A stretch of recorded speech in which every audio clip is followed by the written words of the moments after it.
الله الرحمن الرحيم. يا أيها الناس اعبدوا ربكم الذي خلقكم والذين من قبلكم لعلكم تتقون. الذي جعل لكم الأرض فراشا والسماء بناء وأنزل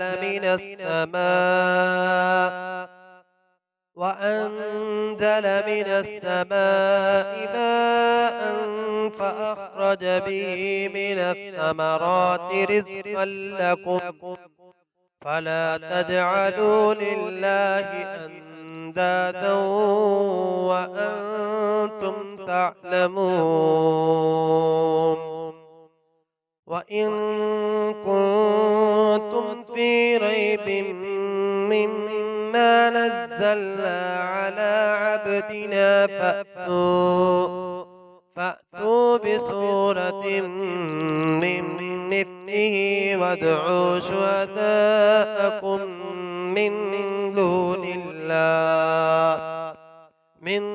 دون الله إن كنتم صادقين.